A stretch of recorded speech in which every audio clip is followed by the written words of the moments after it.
Hi. Last time we talked about some of the traumatic memories I had and how they came back to me. However, this time I'm going to talk about a trip I had going to China. One of the things I always remembered about my dad growing up was that he always told me this story during my bedtime where he would tell me that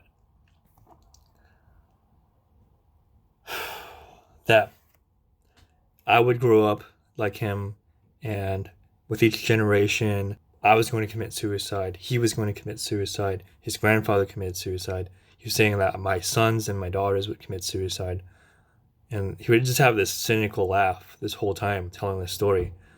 Um, and he would back up the story with how his grandpa committed suicide when he was 6 years old, which actually wasn't true. He was lying to me.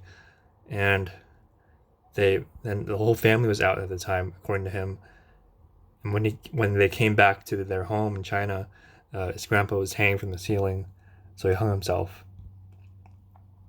He was telling me that he was going to hang himself, and that it's inevitable that I would, and that my children would, and their children, and so forth. So even before my traumatic memories came back, I always had this detail in my head that my dad was this kind of abuser. He lied to me as some kind of sick joke. He actually based his story off of something that happened even earlier in my childhood, which was one of my traumatic memories that came back to me. Um, it's a little extreme for this channel, so I'm not going to mention too much of it just yet. But it has to do with someone actually committing suicide when I was 6 years old in my own home. So I'm gonna move on. When my family went to China, uh, my dad's side of the family attempted to kill me. My mother wasn't with me at all. We went on a carnival. We were on a merry-go-round, and they threw me off as just a small 3 to 5 years old child. I somehow miraculously survived. I was definitely injured. Uh, what happened later on in the trip was they they were all talking to me at the dining table, and it turns out they were a family of cannibals.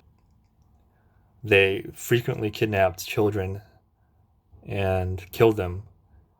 And according to my dad, molested them, sometimes ate them. When I went back to China when I was 18 years old, they showed me this washing machine in their own home, and they told me that they would drown children in there. I think that was their way of not threatening me, no, but making me aware that they either changed or bad things would happen in their own home, and maybe they still do this. Maybe it was to tell me to not be surprised. So to get out of that situation, I had to talk back to my grandma, and I don't remember how the conversation went, but all I did know was that by giving them lip, showing them that I was brave enough to talk back, um, they they just kind of backed away. Yeah. So one of the things that I wanted to tell about my dad's story is that I actually held on to this for a very long time, um, growing up, uh, up until I was 23, which is when these traumatic memories came back. I always told myself I'm not going to turn out like my dad. I'm not going to perpetuate this cycle. I'm going to break this cycle. But now that my memories came back, um, I realize now that my grandpa actually, yes, he did commit suicide, but it was about a year after my dad got married to my mom, and it wasn't when he was a young child. So there was still some weight to what my dad was saying, that he was going to commit suicide, and that it was because his dad committed suicide. Uh, my dad did end up committing suicide, and his threat of me committing suicide and the rest of my children committing suicide. It still weighs on me, but now I have a clearer picture. He was just very cynical.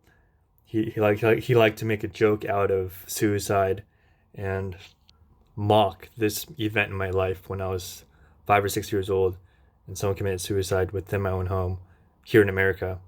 I actually grew to like my dad growing up because he was, on some level, fun to be around, despite him being cynical and kind of an ass sometimes.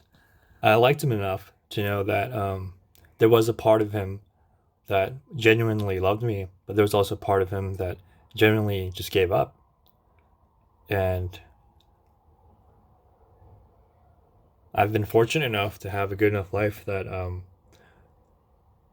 that doesn't have to be the case. One of my mentors told me, Benjamin, um, don't focus so much on your ego. Don't focus so much on the paternal side of your family. There's also the maternal side of your family.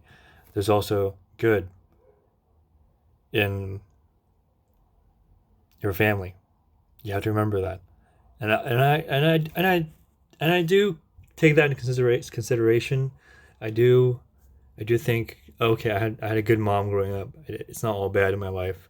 So so that offsets some of the story here. I used to think constantly in my head, I can't turn out like my dad. I have to make the the opposite decision from what he made, like smoking, for example, or like hitting on women in front of me.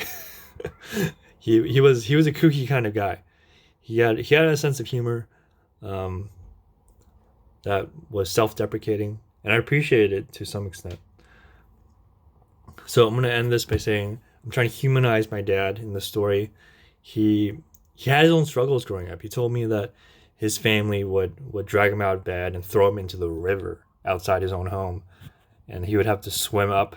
And if he tried to go back home, his brother would beat his ass and kick him down the stairs of his home until it came the next day. Then he could go home.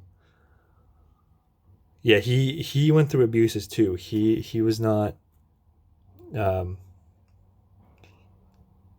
he was not someone that just decided to be an asshole. He was turned into an asshole by his family. I honestly, after recalling all these memories that were blocked out from my head, I kind of just feel sorry for him, and I know things will get better.